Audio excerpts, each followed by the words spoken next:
Thanks everyone for joining us on a Friday. Also, like, we're gonna bring the energy today. We're gonna bring the enthusiasm. We're gonna bring the passion. I know this group of fantastic panelists well. I'm honored to know them and to admire them, and I'm just thrilled about the information and insights that they're going to have to share with you today. So my role is to just kick us off with kind of setting the stage on where we're at as a network in Ohio and as a state that cares about food security and has a direct role to play in making this farm bill process a success. So I'm going to go ahead and share my slides. If you give me one moment, everyone.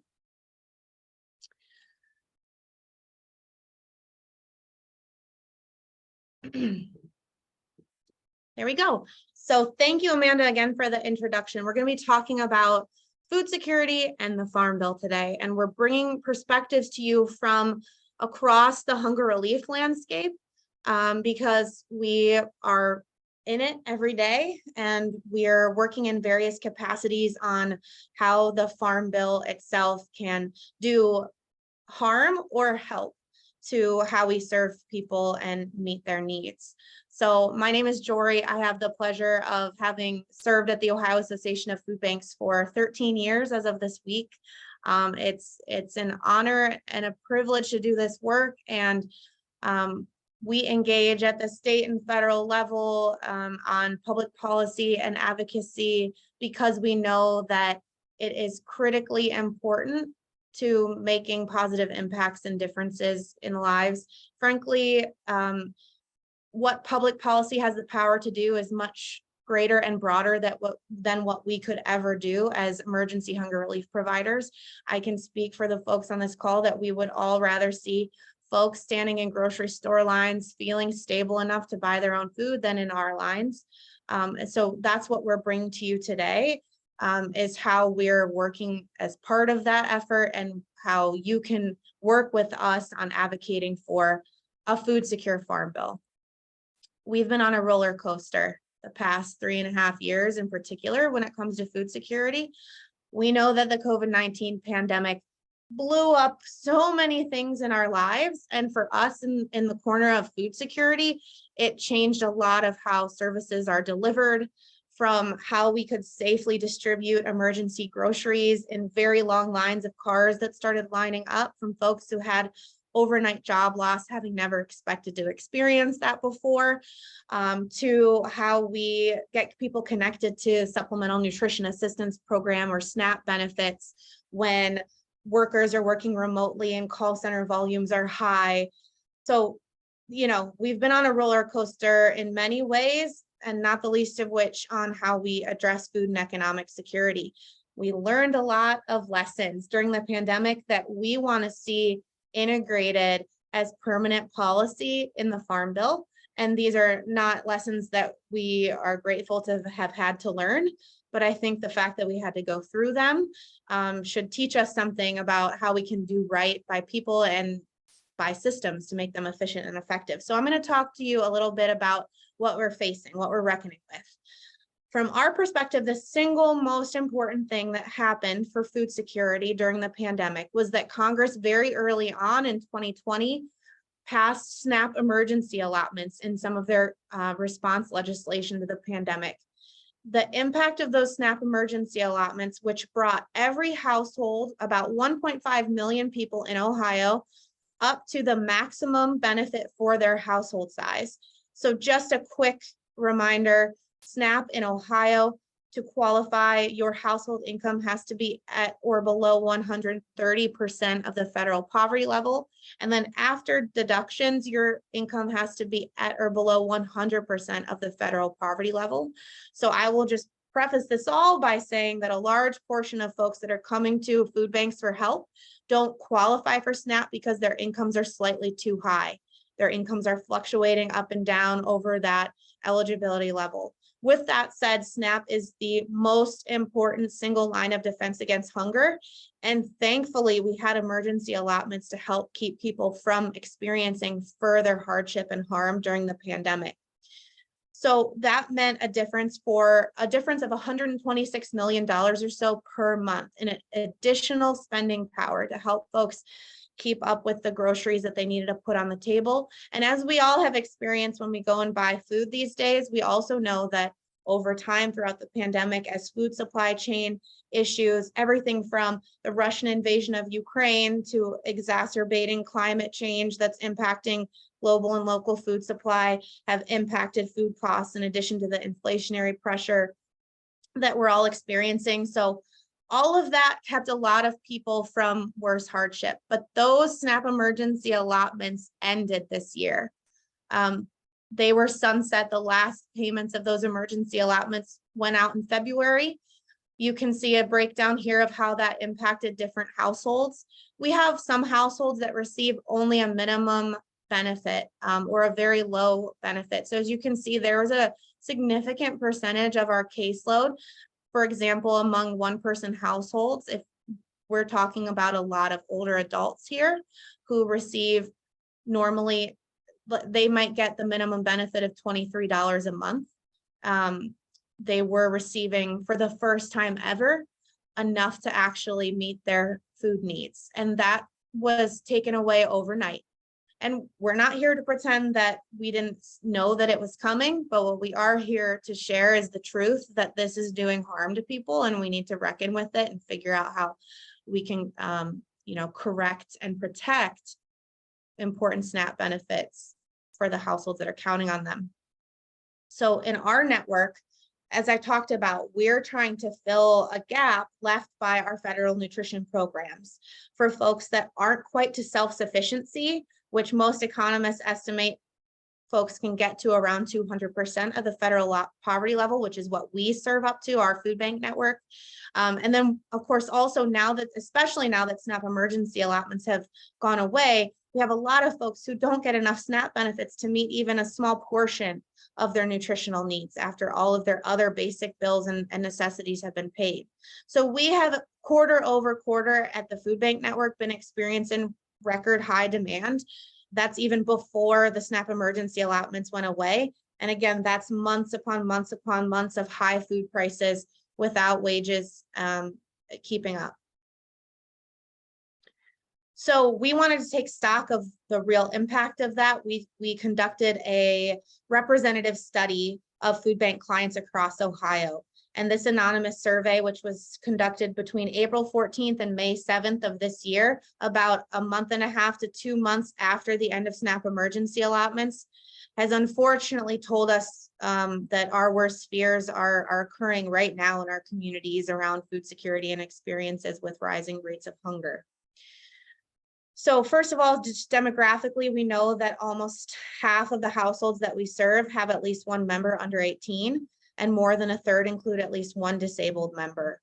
There's a general misconception that we have a bunch of takers, and that's not what we have. What we have are givers. We have kids, parents, caregivers, workers, job seekers, older adults, and disabled Ohioans who are just trying to put food on the table so they can get through the next day and think about what their future holds. That's what we want for them. Unfortunately, instead, what they're being forced to do is to choose between affording the food they need and affording other basic expenses. More than 2/3 reported that over the last 2 to 3 months, they had to choose between affording food on their own or putting gas in the car to get to work or get their kid to school. 2/3 reported choosing between affording food or paying for their utilities. More than half are choosing between buying food or paying for the medicine or healthcare that they need, which we know has dire consequences for long-term health outcomes. And unfortunately, Jami's here to share some of how that has experienced her personally and her family. And then half reported having to choose between affording food on their own or affording the housing that they need, making that rent or mortgage payment. We also, the study found that nearly 4 in 10 of households accessing food banks in Ohio have at least one member with high blood pressure or hypertension.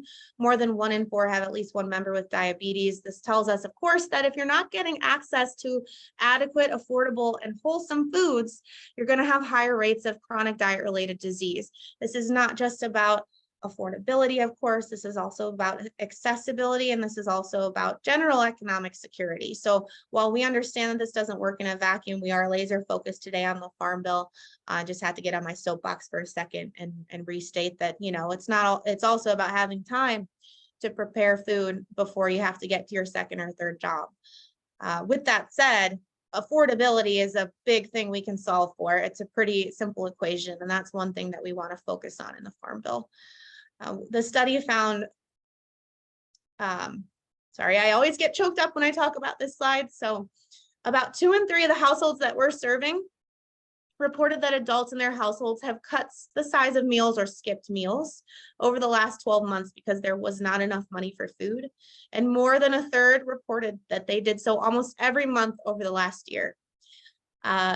Again, there are moral and ethical reasons for supporting basic food security in addition to solving for all of the other problems that supporting food security has the benefit of doing. But I think we can all agree that this is unacceptable in the greatest country on earth. More than 8 in 10 clients reported that at least one reason that they were seeking help from our network was because of higher food costs. So if you have a fixed income, if you have, you're getting a 10-cent raise maybe every couple years to keep up with cost of living, and then your food costs skyrocket. I mean, skyrocket month over month. We hear a lot of reports in the news about inflation coming down or easing. The reality is that the rate of inflation is slowing down. It is still higher than what we would like to see. And so costs are still being inflated, and they will never come down to what they were before. They are now fixed at much higher rates. So this, again, misconception that inflation is easing doesn't tell us the truth about what's going on at the grocery store in those aisles. And of course, it comes as no surprise, but it does come as a terrible reality that more than half of clients accessing our network reported feeling down, depressed, or hopeless since March. I wanted to also share that we asked our clients about their participation in SNAP. So about 4 in 10 reported that they do participate in SNAP. Prior to COVID, we saw this rate at more like 50%. A lot of this is related to eligibility, and some of this is probably related to giving up because the system is a little bit broken, or a lot broken, as Cam might share in a little bit in her remarks. So if you're going through the hamster wheel to try to get $23 a month, $45 a month, whatever that looks like, you might just decide to give up and go to your food pantry an extra day that month. And that's what we need to solve for too, because that's not what we don't want to be the answer. We need a strong SNAP program to keep people, keep their nutritional needs met.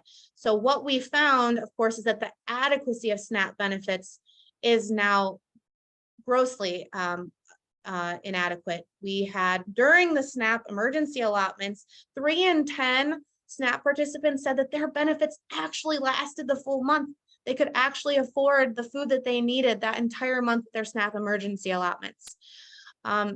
But since the end of SNAP emergency allotments, just 5% of SNAP participants said their benefits lasted the full month, and about 3 in 4 reported that their benefits were exhausted in 2 weeks or less. So you can understand why we are seeing incredibly high increases in demand at our network, and why we're concerned about what this Farm Bill is going to mean for those we serve. Excuse me, my light turned off. Finally, we asked about expected, how often our clients would expect to turn to our network in the next couple of months. And more than a third said that they expected to rely on us even more often in the next couple of months, and just 5% they said that they expected to rely on us less often. We're scared about this. We're scared, and we're not the answer to solve for an endless increase in food insecurity. So I'm going to go ahead to our vision for a food secure Farm Bill, because I want to leave as much space as possible for the experts that we have with you today. We want a Farm Bill that promotes dignity and equity in our federal nutrition programs. We need a secure benefit delivery system You may or may not have heard reports of what has unfortunately become a recent trend of theft, of basically a criminal enterprise now that has surfaced because SNAP benefits are issued on an EBT card, this here, which is basically functions like a gift card. There's no, or a debit card, there's no chip. So the level of security is much lower. And unfortunately, criminal rings have surfaced where they are sticking skimming devices at point of sale and stealing benefits. And then we have folks who have, the least ability to deal with stolen benefits, having to go through another process to get those benefits replaced. So we need to reckon with that in the Farm Bill, get secure payment devices so that we can have modernized shopping options. We also want to make sure that we're growing and leaning into what we did see rapid adoption of during the pandemic, like online shopping. How do we make that equitable? Delivery options. We need to have equitable options for our SNAP customers, especially we have folks who are, again, disabled, isolated in their homes. We need to solve for how to make SNAP function just like any other dollar that you shop with at your grocery store. We want to disconnect nutrition from work. Feeding people and meeting their nutritional needs is a direct component of supporting their job security.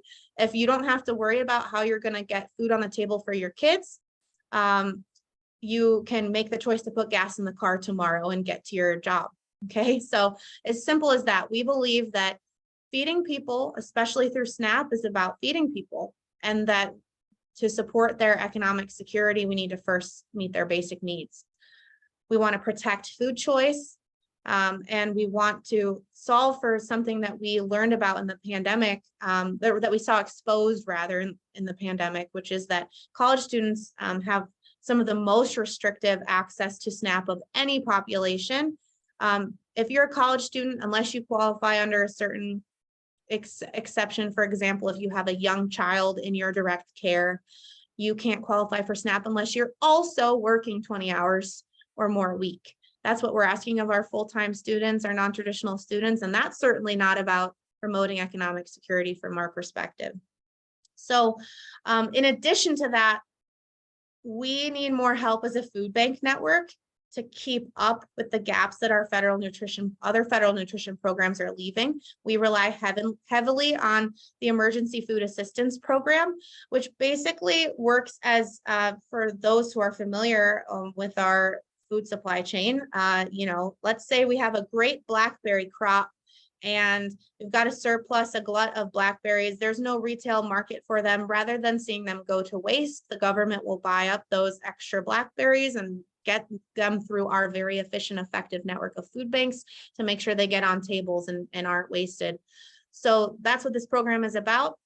And we need more permanent, consistent funding in this program. We've been the beneficiaries of kind of one-off buys, trade mitigation buys, bonus buys to keep responding to increases in demand month over month, year over year. We don't have any consistency or any long-term runway for what that looks like for us for the next 5 years. So that's what we're asking for in the Farm Bill as well. So ultimately, farm bills are achieved in coalition. We have a lot of priorities that I'm going to let these folks talk about. If we have time at the end, I'll come back to some of these details. But I just ask you, as you sit with us today and listen to what we have to share with you, that you consider how you can get involved with us, how you can add your voice. We have lots of ways to help you do that. And we're here to work in coalition with you. So I have the great privilege of introducing our next speaker, Jami. Jami is a powerful advocate, a great person who I enjoy talking with, and she has so much wisdom and expertise to share with us. And I'm going to invite her to come off mute and just have a conversation with me about her experiences. So tune in and prepare to learn a lot from Jami. Hi, Jami. Hi, thank you for that fabulous introduction. Oh, Appreciate that. Well, Jami, why don't you start off by telling us a bit about yourself? Where do you live in Ohio? What hobbies or interests maybe bring you some joy? What does a usual week look like in your life? Okay, well, I live in Sterling, Ohio, in Wayne County, which is a complete farm county. So, farm all around, very rural, you know. Can't get anywhere if you don't have a car, pretty much without, walking a great distance. Nothing is close by. So, which I like, but I mean, it does, have its challenges. And oh my gosh, I have a ton of hobbies. I don't always get to do them because I work a lot, but there's so much stuff that I like to do. Gardening's a big one. I'm very creative, so I like to make things and do stuff like that. And a typical week for me is, it says business owner, but I clean houses. It's just that I have my own clients that I clean for. I don't work for a company, so technically I'm a business owner, but I literally just clean houses. So that's what I do, go clean houses. And I also recently, in the last, I don't know, maybe April, I think I started delivering and shopping for groceries at Walmart. So when I'm not cleaning, then a lot of my time I spend doing that to earn extra money. Although it hasn't been going well lately, but anyways, that's besides the point. And so that's what I do. I do that. I take care of my animals, and my youngest son, who's 24 and is type 1 diabetic, lives with me. And, I help him through his daily life and take care of a bunch of cats, including ones that live outside that I shouldn't take care of, but I do because I can't help it. And so that's pretty much what my weeks look like. Thank you. Nothing too exciting, anyways. Just a lot of work. I can attest to your creative talent. I've seen some of your amazing creations. So. Yes, well, I do like to make things on occasion. What would you mind sharing some of your life experiences with food insecurity with us? Can you tell us about how food insecurity has impacted you and your family at different stages of your life? Well, I don't know. I mean, it's impacted us all throughout my whole entire life, even including as a child.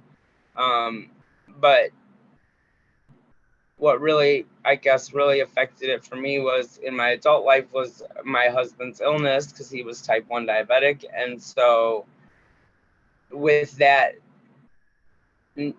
not having enough money for that type of illness to come along when you're already young and have young children, you don't have insurance. We weren't always eligible for Medicaid, so sometimes we had to pay out of pocket. So all those things that you showed about having to choose between this or that, this and food, that and food, I've had to choose all of those. I've had to do all of those, that and other things, choose between whether my kids got to do some extracurricular activity or not, because I couldn't, school pictures or not, because I couldn't pay. Like, I've had to do that my whole entire adult life. So it's impacted me the whole time. And I know it impacted my husband's health. I know it impacts my son's health.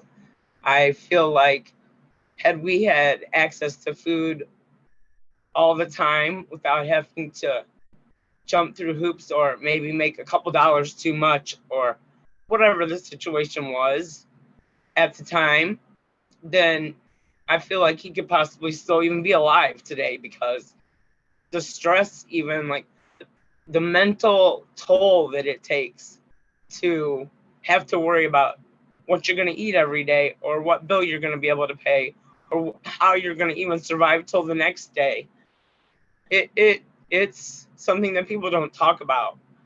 I had someone ask me at a conference I went to. I said, we were there for like almost a week, and there was a lot of food served, and it was a lot of foods that, not foods that I hadn't eaten, but prepared in a way that I hadn't not normally get to eat.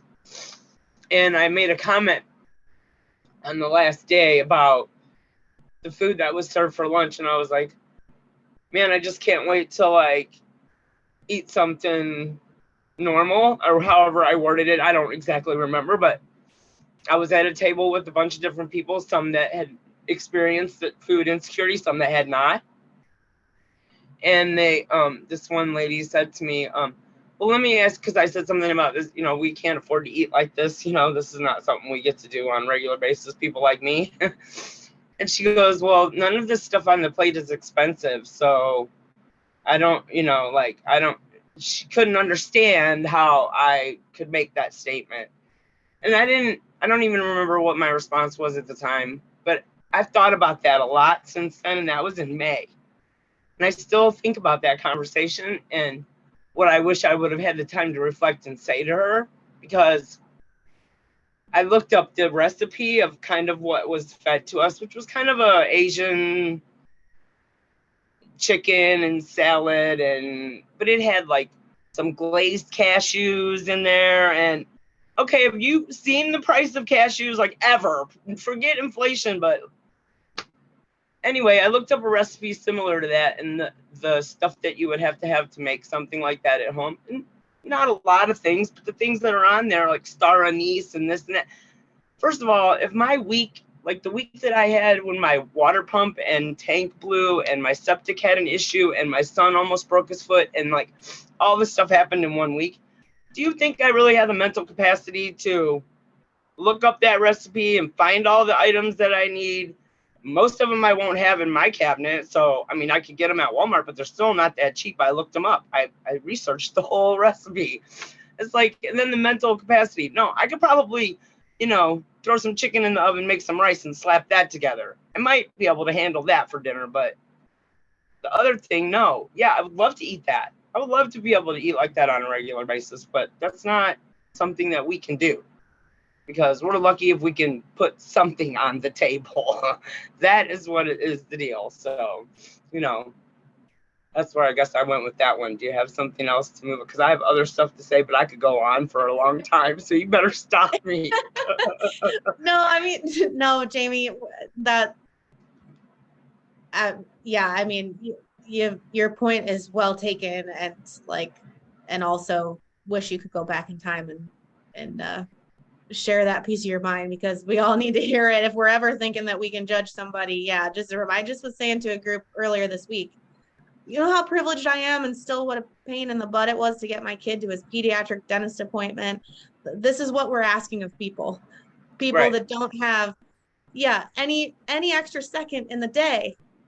So of course, like, I don't have time to marinate the chicken and glaze these cashews, and like, I don't have time for that. I would love to have time for that. To, but I don't have time for that in my world, I think you raise a good point about, what it does is it surfaces a good point that like what we can do really easily is get affordability right. And then we can work on policies that help us figure out all the other complexities of our food supply, all the way down to everything that folks on this call I know care about, from how we handle our soil and our water supply, and how we protect food safety when we're growing food, how we sustain local growers, all the way down to the consumer level. How do we then support consumers? But affordability, it should not be a problem. So I guess that's what I'm curious about, Jami. Would you share with us, how you've been coping since the end of SNAP emergency allotments? How has that changed your ability to put food on the table? Well, I haven't actually been first of all, forget emergency allotments, because I became ineligible before emergency allotments even ended. Okay. I lost my SNAP benefits the beginning months of last year, 2022, because of income eligibility. So I went over, and that was it. But when I was getting them with the emergency allotments, I didn't have to stress about food at all the whole entire time that was going on. I didn't worry one time about if I was going to have enough food to or go to the grocery store. Actually go to the grocery store and shop. I have not been to the grocery store and like did a full grocery shopping trip for like a week's worth of groceries since I lost my SNAP benefit. Not one time. I go and maybe get enough for a day or two, a couple days. or me and my son just kind of figure it out at the end of the day when we get done working. And I go to my food banks. So that's what I've been doing. Yeah. And I'm Yeah. heavily relying on food banks since I have to. I mean, you could look at my record on the food bank thing where you sign in and that during SNAP benefits that were at max benefits, I barely went. I don't even know if I had to go, but now I'm always going. So Yeah. it's big, I don't know. The income guidelines need to be changed. I mean, we could go on and on. Like, it's too many loops to jump through. Work requirements that they have in place don't work. I don't know. There's a lot. There's a lot, but definitely, I know for a fact that my food bank experienced huge increase. The couple of weeks after emergency allotments ended, because the people that run it know me very well, because everybody knows everybody here. And the one day that I went, a couple weeks after allotments had ended, he said, well, I wish you would have got here a little bit earlier. I had milk, eggs, and bread, but I ran out because we had a whole ton of people here this morning that I was not expecting, because we haven't had that kind of flow through here in a long time. And he's like, I can't figure it out. And I said, well, I can tell you exactly why it happened, is because the emergency allotments ended. And so that's why people have to come back here, because they don't have any way to get it any other way, And then on top of that, inflation went crazy high. I had to raise my rates for my clients for my cleaning, but I had to raise my rates because all my cleaning supplies, just every single week would go up. Every single week I would go to the store to buy supplies. Up, up, up, up, up.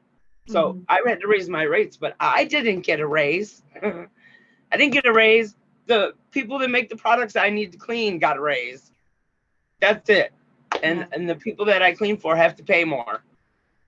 So I'm still relying on food banks. I'll be heading to my local one right up the street tomorrow morning, because I don't have a choice, because I don't ever have enough money to buy what I would like to go and buy, especially for my type 1 diabetic son, who watched his father die from the same disease in front of his face, basically. So I'll leave that right there, because I'll get too emotional if we go too much farther into that. Thank you, Jami. Thank you so much for being with us, for sharing, for speaking your truth. First of all, we're rooting for you, and we're grateful for your expertise. And it's just unfair, and it's things that we can solve for. So I'm gonna invite you, Cam, next to talk with us. And I know y'all heard Amanda's introduction that Cam is a SNAP outreach manager at the Freestore Food Bank. So Cam is seeing folks in Jami's situation, cycling on and off, being kind of churned through, the eligibility system that is a never-ending nightmare, right? So I'm going to turn it over to Cam, who has a lot of perspectives to share with all of you. And Cam, just 1 minute and I'll share my slides. While you do that, Jami, I just want to thank you for your courage and bravery to speak of your lived experience. As Joree mentioned before, this is something that I have seen for the last 18 years of my adult life, working in food insecurity programs. And the story never changes. It's just always a different family. And sometimes I think when the powers that be work on things such as the Farm Bill, they really don't know that it's attached to an actual family and what that looks like. Being food insecure, it's not a crime, but unfortunately people feel penalized, criminalized when they are trying to make ends meet and to provide just a substantial livelihood for themselves and their families. So I want to thank you again for your courage for sharing your lived experience. I appreciate it. So I'm Cam. I'm the SNAP outreach manager at the Freestore Food Bank in Cincinnati. I actually made it to my 10 years a few weeks ago. So I've been there for 10 years now. And I just wanted to talk a little bit about how the Farm Bill ties into SNAP specifically.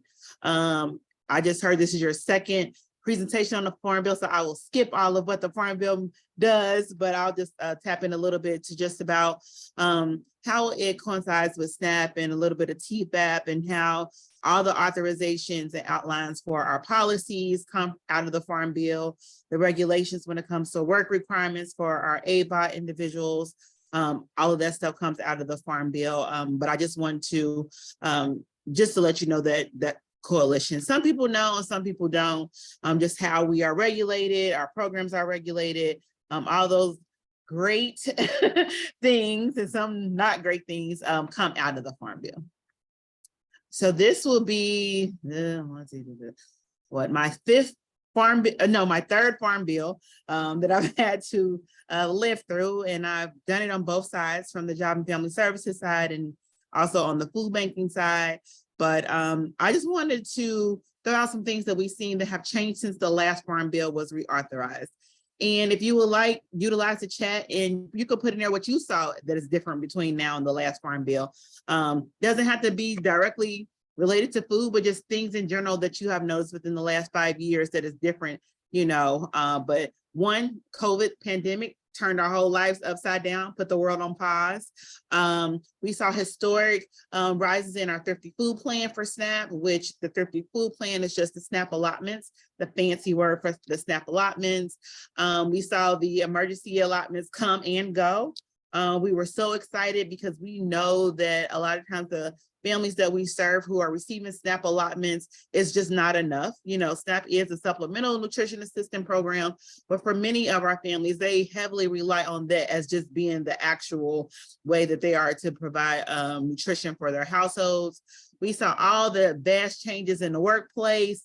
We went from everybody being out, then everybody working from home, and then creeping back a little bit, working in the building, and some never going back to the building.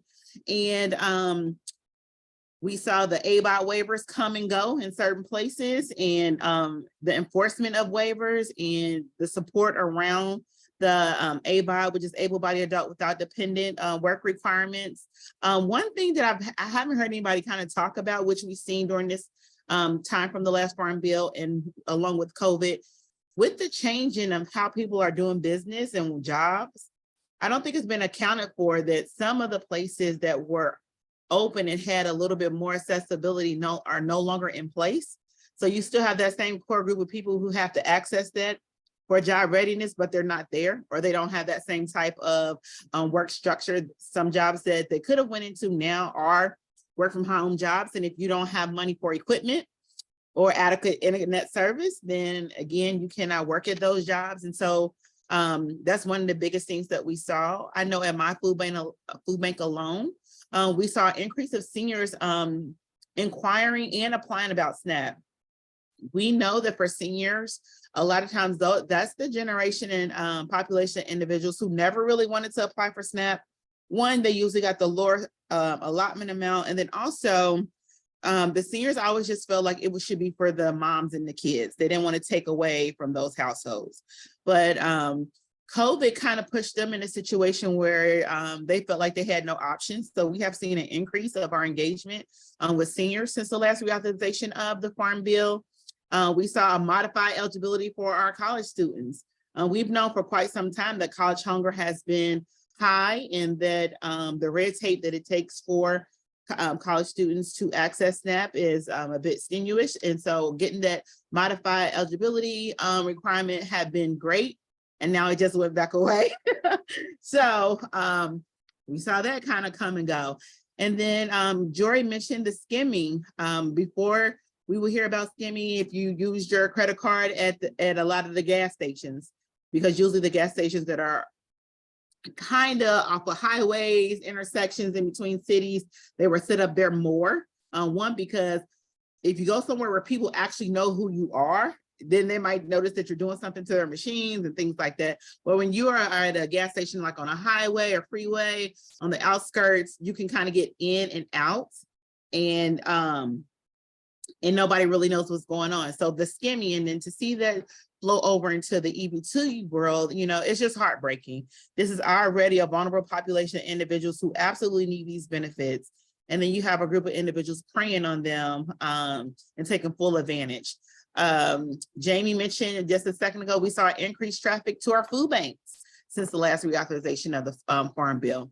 And then we saw a big exodus of caseworkers from the people who have to process our SNAP benefits at Job and Family Services.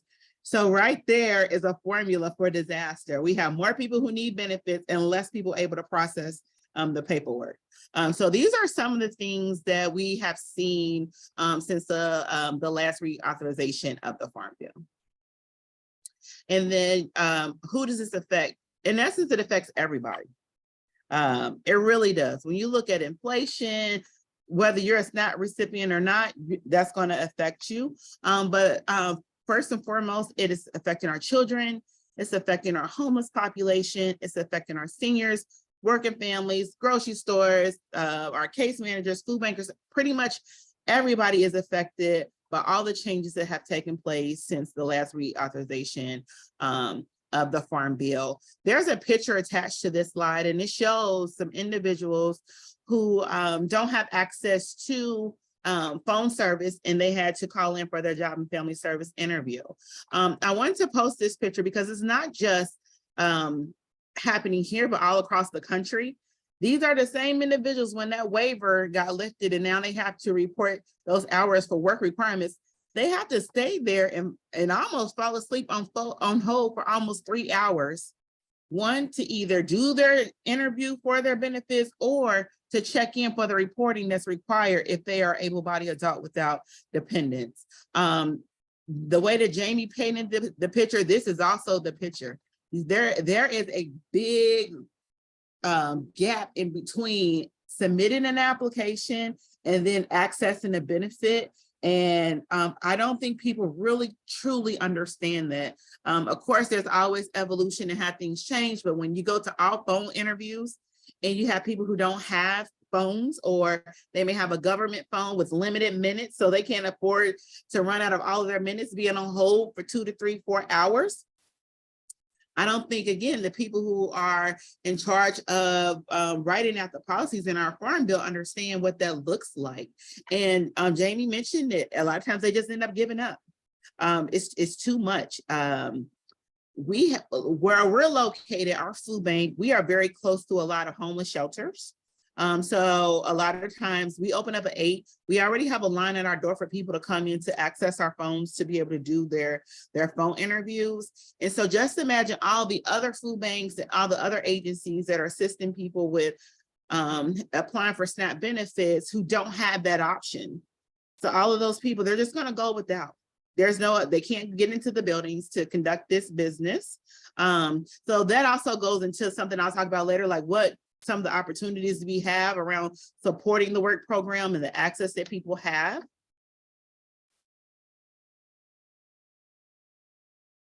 So this is our areas of opportunity. Expand food options, especially for individuals. And we talk about this a lot in the Food Bank network, how sometimes you can go to Kroger's and they have like the rotisserie chicken. That would be great if people could use their EBT card to access some of the hot food that's already prepared instead of that being something that's not an option. Well, it's not just for individuals who are homeless. It could be for the family who their gas and electric, their Duke Energy got cut off and they can't get it back on until Monday, and today is Friday. That would be great if they could go in and get that prepared meal, at the grocery counter while they await maybe. And it's just so lucky that we're at the beginning of the month next week where they're getting their fixed income disability check or OWF check coming in, or veterans benefits, disability benefits to be able to turn their electric back on. So having that expanded food option would be great to be able to put into the Farm Bill, which is not in the Farm Bill at the moment. And then also at the food banks, we go by the 200% federal poverty guideline level. Would that not be great if we did that for SNAP? We know that these are still the same food insecure individuals, but if you're able to go to a food pantry, you should be able to access SNAP benefits. I would love if I could just wave my magic wand to have that language put into the upcoming Farm Bill.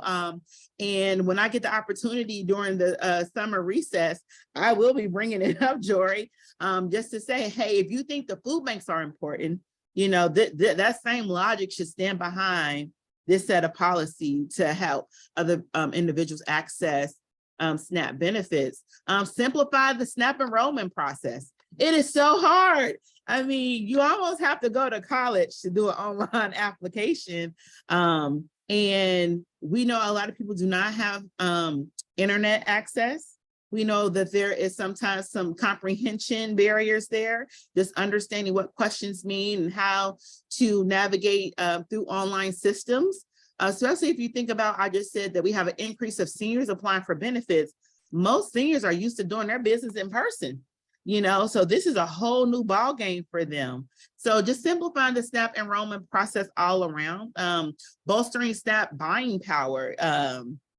Again, that goes into like the food options, and then also keeping up with inflation, SNAP allotments, and the eligibility guideline. All of that is buying power, because that gives people access, or a different group of individuals more access to be able to get connected to SNAP benefit.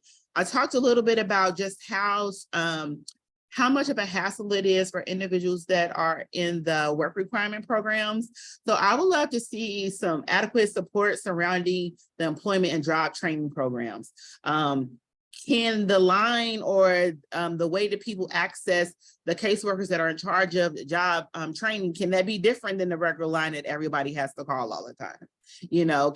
Can they have walk-in hours? Can they have alternative hours? So you want people to look for jobs, and nothing is 9 to 5 anymore.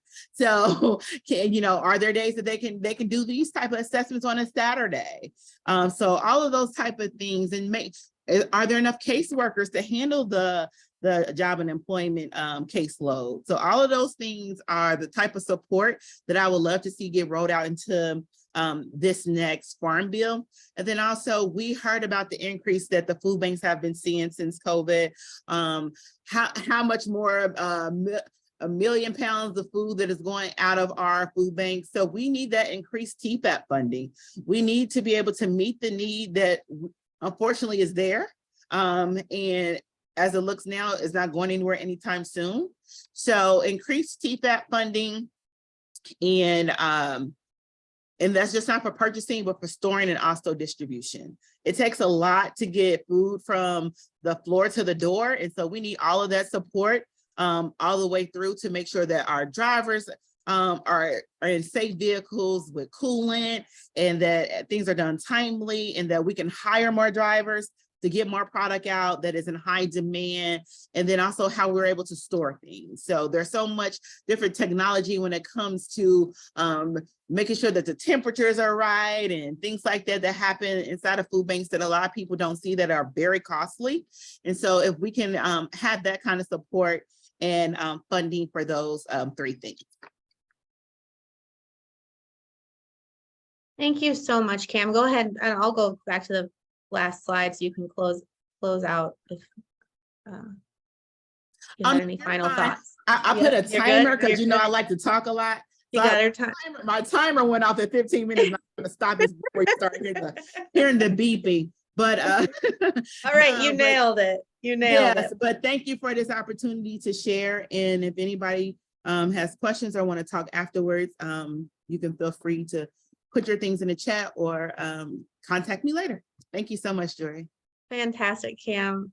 That's incredible. Thank you. I'm so thrilled now to give the floor to Jessica from our other amazing food bank on the call, Greater Cleveland Food Bank, who holds a lot of importance in the next, what are we looking at, 6 months or so, given that the seat of power as it relates to the agricultural committee is largely in her territory. So Jessica has a wealth of expertise and knowledge from working on the Hill and working in coalition and speaking truth to power. So I'm going to turn the floor to her to share all of her insights. Thank you, Joree. I was so excited when Joree came to me with this opportunity to be with you today. I had just finished reading a bunch of reports from the Congressional Management Foundation. Never a dull moment in the Semachko household, I promise you. lots of fun reading. But I was really, there's a couple of interesting things that I found from that report that really resonated with me as a former Hill staffer.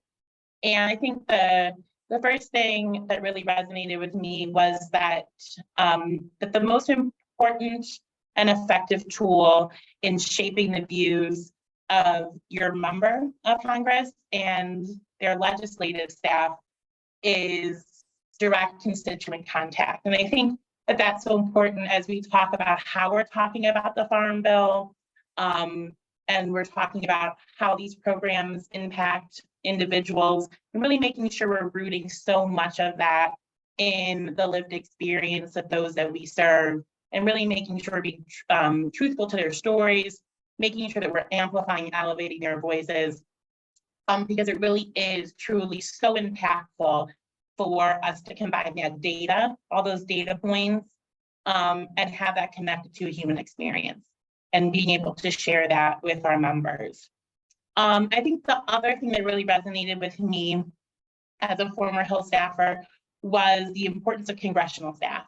I think a lot of times we will try to set up meetings, or we will maybe call a member's office, or we will go to an event and there will be a Hill staffer there. And we will kind of say, oh, well, the member wasn't there, so I don't really know how effective or how useful my time was. But I can tell you that, the member really relies on their legislative staff to be the expert on that policy issue. And then in turn, the first meetings that I had when I got to the Hill was, how do you find trusted resources? How do you find trusted organizations to help you? You have a very large portfolio, maybe 6 or 7 issues. Some of them you know very well, others you may not know as well. And so really being able to rely on individuals, trusted organizations who have data, who are having direct contact with individuals who are using the programs that the member is making decisions on, policy decisions on, is so critical. And really making sure that there's that regular communication, any information you're sending over, things that are happening in districts and things that are happening in your organization or in your community, and sharing that information. And there was one kind of data point in there was, if asking congressional staff what was the most important thing you could do as an advocate, and it was getting to know the legislative assistant with the jurisdiction over your issue area. So, that would be nutrition and ag for those that, as we talk about the Farm Bill, and then also getting to know your district director, your state director, so you can talk directly to them when your member comes into town, and hopefully you may be able to find some opportunities to engage with them. So, so important. I think sometimes we don't understand how important our voice is in the process, and I think that that's so important to remember. I know Keon and Joree spoke a little bit on what we're seeing in terms of need, especially as we have had a series of economic setbacks. And, I think something that we just had a meeting with Mayor Bibb just 2 weeks ago, and we were talking about the population that the Greater Cleveland Foodbank serves. And we serve 6 counties, but we were speaking specifically about the city of Cleveland. And over the pandemic, the Greater Cleveland Foodbank serves 71% of Cleveland residents. 71% of all Cleveland residents. That's 265,000 Clevelanders who relied on the food bank to be able to put food on the table for themselves, their family, and their loved ones. And I think that just speaks to the need that we are seeing, and we continue to see since the pandemic. 1 in 5 children in the Greater Cleveland area is food insecure.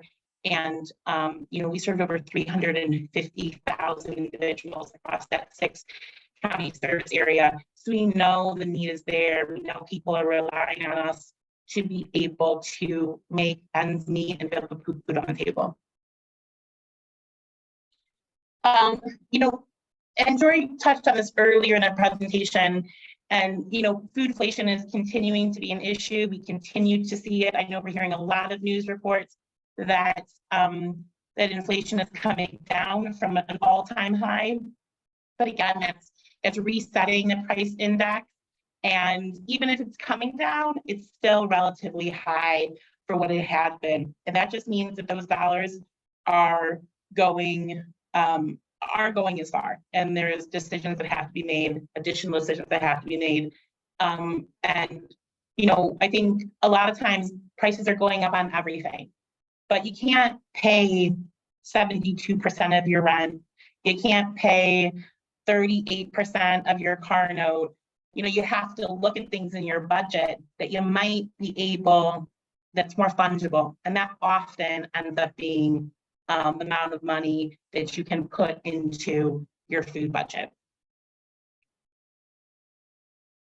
And this is just, you know, again, we continue to hear that inflation is coming down, but the most recent report from the U.S. Bureau of Labor Statistics shows that is, while it's coming down, if you look at that first column right there is all items, then you're looking at food. Inflation is still high, energy is better. We'll see how that continues. But if you look at all items, less food and energy, we're still seeing that high rate of inflation. And that means everything costs more. That costs more for the individuals we serve. It also costs more for the food banks that are trying to provide that food for our neighbors. Again, we were talking about the emergency SNAP allotments. You know, I won't dive too deep into that, but if you combine the rise in food costs and the rise in other costs that individuals are facing, and now so many of them are receiving less per month in those SNAP benefits, you can see how individuals are faced with unthinkable choices between between paying rent, paying their bills, and putting food on the table. You know, and as Jami pointed out earlier, you know, those decisions have always been around for so many people who are really living paycheck to paycheck, but that's just really intensified over the last several months. And we know that we've known that the need is there, but I think the thing that we continue to explain to legislators and policymakers and the press is that I think there was an assumption that when the pandemic was over, that record level of need would decrease. And what we have seen at the food bank is that is the exact opposite. Every month for the last 3 months, we have served record numbers of individuals. In May, we served more people than we had in any single month in our organization's history. And then in June, we did that again. It's records that we it's not a record we want to break, and it's not a track record that we want to keep up. We can mind the gap, but we really need those federal programs to be able to support the communities that we serve. And I think that there's also been a significant change in the makeup of how we are getting our food sourcing. So this is, if you look at this graph here, this is kind of the breakdown in where we are sourcing our food. So 21% of our food is coming from USDA programs, 20% from state Ohio food programs. We are purchasing 23% of our food, 30%, 36% is from donations. If we would have looked a year ago, those numbers would have been vastly different. We would have seen about 50% of our food coming from donations. So between food supply chains and rising costs and all of those factors, we just see the shift in the food sourcing allocations that are coming into the food bank, which makes those USDA dollars, those federal farm bill dollars, all the more important for us to be able to support our mission at the Greater Cleveland Food Bank to make sure that everyone has the food that they need every day.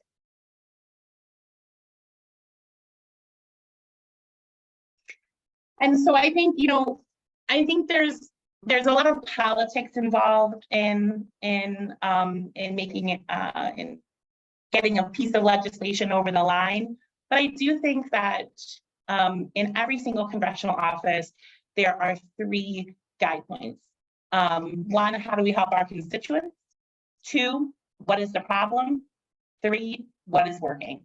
And I think that we can clearly define how we can help, individuals in the community. It's by ensuring that we have a food secure farm bill, that we have adequate funding for TFAP. As Cam mentioned, it costs money not just to get the food in the door, but it costs money to get the food out of the door. So making sure that TFAP, both in the commodities, but also in the transportation and storage, is supported. What we can also say is what is working is we know SNAP is working, right? We know that that program, while there are fundamental changes that we need to make it more accessible, to ensure that individuals have the level of benefit that will ensure that they can survive and thrive. We do know that the fundamentals of the program are there. And so I think what we need to really talk about is, what is working? What can we do? And where is the common ground that we can find to be able to achieve a bipartisan farm bill? I think there are a few pieces of legislation in Congress that are consistently bipartisan. One of those is the Farm Bill. And I think that has to be our goal. And our goal is, how do we meet people where they are to be able to create policies that we can build coalition around? And, I think Cam did a great job of explaining all of the barriers that there are in the process of actually just being able to access SNAP, from the complicated application process to having to be able to recertify, or to be able to report your earnings as those waivers roll out of effect. And so I think we had a meeting with Senator J.D. Vance at the Foodbank just last month. And the first thing that Senator Vance said to me is, there is too much paperwork with SNAP. And I said, I couldn't agree with you more. I think that we should bring in the whole federal delegation, and we should talk about that. And so, I think that we have to keep an open mind as we approach these conversations, and we talk to individuals, sharing the data and sharing and amplifying the voices of those that are facing food insecurity. I think as we have those conversations, we can absolutely find these places where we can come together. So really ensuring there's accessibility and the certification, recertification process. I think improving the timeliness and quality of service. We know that the Great Resignation is impacting so many different businesses. We know that we are facing longer waits, and we are facing slower response time in so many ways as we see these issues. And so, how can we support local and state agencies to ensure that they're able to meet the demands of these processes, and to ensure that they have the resources and the procedures and the support, technical support, to be able to ensure that they are meeting the needs of those that are trying to apply for SNAP and SNAP benefit. As Joree said at the top of the conversation, we really want to decouple nutrition from work, right? But I also think it's important to meet people where they are. And I think that we have to really be in a place to explain that support for employment and training is just simply not there. We all, and I will tell you, in every conversation I've had with someone who was looking to apply for SNAP, who was not currently employed but was a job seeker, that they had barriers to employment, be it childcare, be it transportation, be it available slots in the training program, that those training programs were really preparing individuals for the jobs that were available. And that costs money as well. And so I think that while we want to decouple nutrition from employment, I think it's important for us to make legislators aware that maybe those supports and maybe those programs aren't meeting the need, and we need to make investments in those programs to support individuals. I think we also have to look at eliminating policies that discourage worker savings. So the gross income limit, asset limits, or counting income earned in subsidized employment programs. In fact, Congressman Miller introduced co-led a piece of legislation that would remove the income earned from those re-entering the community from time in incarceration, that if they were part of a subsidized employment program, that those earnings would not be used to remove someone from the program, that they wouldn't hit that income limit. And so, again, I think it's really educating our legislators and their staff on how these programs look on the ground and in real life, what it means to have to go through an application process, what it means to certify, recertify, what programs are available for work, and how the current benefit limits, low benefit, is really impacting individuals. And then talking about the return on investment, it is the moral thing to do to ensure that everyone in our community has the food they need to survive and thrive. But it also is economically sound, and it is a good use of taxpayer dollars. We know that money invested into SNAP yields better health outcomes, reduces healthcare costs, improves educational outcomes, supports our workforce, is an investment in a more productive workforce. And so when we look at these investments, we have to look at them as investments in the future. So yes, it is the moral and the right thing to do to make sure everyone in our community has the food they need every day. But if that message isn't the one that resonates with you, every dollar that we put into these programs are ensuring that we have a stronger economy, that we have children who are getting a better education, better educational outcomes, and reducing overall healthcare costs.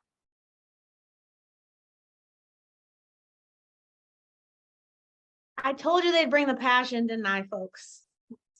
And they have the expertise. And you know what, Jessica, you say so well, what we do too often, and Cam, I know you mentioned this too in your remarks, but we tend to approach in our more modern era, at least in our experience, our shared experience here with farm bills as of late, as though nutrition programs should be punitive tools, right?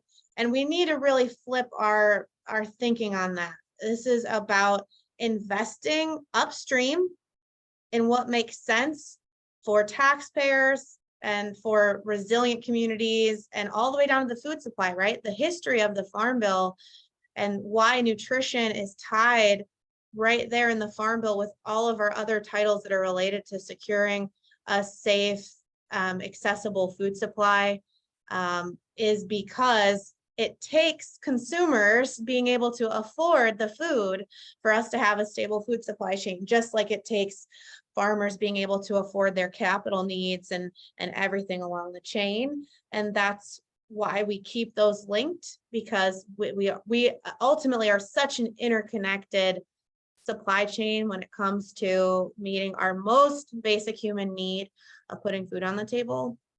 So we invite you again to put any questions or thoughts you have in the chat, and we'll give a little pause there to wait for some of them. But I really I would like to close, if you wouldn't mind, Jami, just by inviting you to share some of your final thoughts. Like, if we have some if we were to have some elected officials or their staffers on the call with us right now, what is it that they really need to hear and own about what it means to be at risk of food insecurity, experiencing food insecurity, and how they can make people's lives better? Okay, so I guess what I kind of want to say is, over the last however long, you've been hearing a lot of people say people don't want to work, people don't want to work. And that annoys me so bad, because it's so wrong. People do want to work. We just want to be able to also pay our bills and feed our family after we go to work. So it's not that we don't want to work. And if someone doesn't have a job and needs to come and get SNAP benefits, they shouldn't have to go to Goodwill and sort donations to be able to get help with food. Like, that does not help you in any way, shape, or form to get motivated or do anything to help push you in a right direction. And like, we are the people that are out here doing the everyday jobs that keep the world turning. We're the retail workers, the restaurant workers, the hotel workers, the garbage pickup guy. Like, I could list on and on, right? And we're not lazy people. And for someone to come and ask for food assistance means they actually need assistance with food. You wouldn't come ask for food assistance if you didn't need it. Like, I hear a lot about this fraud and all this other stuff. Like, it's such a little tiny percentage of what is really going on out here. And I don't know, if any legislator wants to come and live one day in my life and let me have one day in theirs, I'll be happy to switch for a day.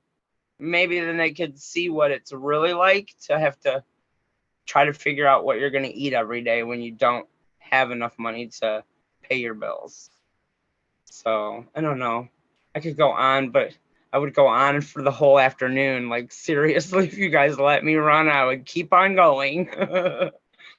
Well, I would vote for you, Jami, Like, income guidelines, I think, really need to be changed. Like, that's a big issue. Like, all the stuff that Jessica was just talking about, like, I mean, yes, yes, yes, and yes, and yes. I mean, get out here and talk to us and, like, find out what's really going on so that you can actually make policies that will help us. And I can't believe I actually agree with something that JD Vance would have come out of his mouth, but the paperwork issue, yeah, I agree with him on that. It's always been an issue. I got one time in like a week's time to 3 or 4 different mailings. And when I called and asked, I was told, well, they're automated printouts from Columbus. Okay, but they all said something different, and I got them all almost at the same time. And I don't know which one's right and which one's not, like, there needs to be a big fix. Yeah. A big fix. If you put me in charge, I'll fix it, but I don't think they're gonna let that happen. So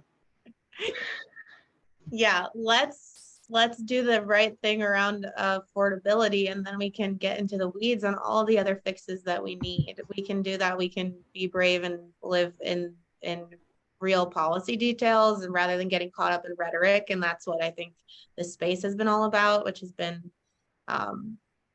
just been really helpful to hear from all of you. I see some folks maybe joining if they're Joree, Amanda, why don't you go ahead? Yeah, no, I'm just unmuting folks, or giving them permission to talk. So if they want to kind of directly ask questions for the Q&A, I just started it because it usually takes me a minute to get through the list. Oh, absolutely. Just, you guys can use the chat box, you can use the Q&A box, or you can also directly unmute yourself and ask panelists any questions you might have. I did notice there were a few comments in the chat box, so kudos to our speakers. Noreen said this was the best panel she has heard on nutrition and the Farm Bill. That's a pretty big compliment coming from Noreen. So, and also in the Q&A box, Hope had also said she really appreciated the story about the Asian chicken and the cashews. So. And then I apologize, the first half of the talk, the chat box was disabled. It does that randomly, and sometimes I don't catch it, so I apologize for that. And I'm just about through the list, so if anybody wants to go ahead and directly engage, they can.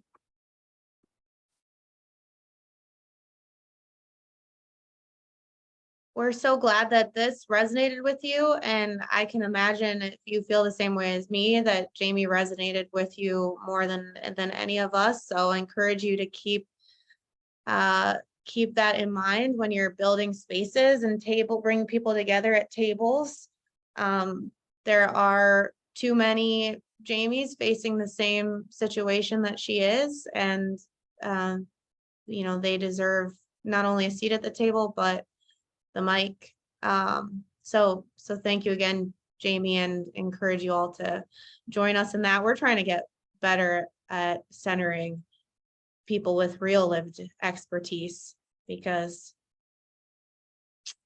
you can change hearts and minds more than any of us. And then, I don't think this would be an issue, Joree, but someone did ask if they could get copies of the slides. I'm happy to send those out with the recording. If you're able to share those, there were so many great data points and figures in there that I think a lot of people would be interested in using. I sure will. And I guess as a final call to action, I'd encourage you to go and follow the Greater Cleveland Food Bank and the Freestore Food Bank on social media. Sign up for their advocacy alerts as well as ours. You can go to our account and drop your handles, your advocacy alert list, whatever that is, so that you can stay in touch. And we also, of course, are part of Ohio Food Policy Network. So you may hear from us through that listserv about opportunities for you to engage with your members and take some action to get a quality, strong, bipartisan farm bill across the line. We appreciate you being a part of that. So thank you. Do we have anybody who did want to either unmute or any other questions? I know we're close to time, but we do still have a few minutes if anyone was interested. So there's lots of thank yous. Everyone really enjoyed this presentation. So we will make sure to get that recording turned around quickly for you.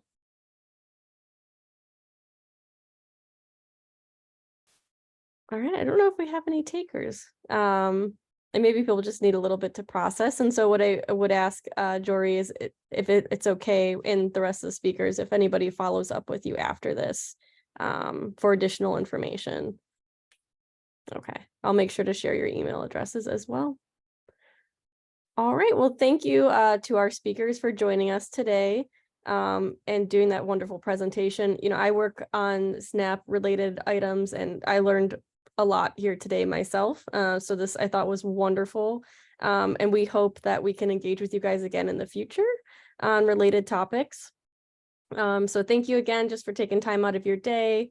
And I hope everybody has a good weekend. Thank you all. Thank you.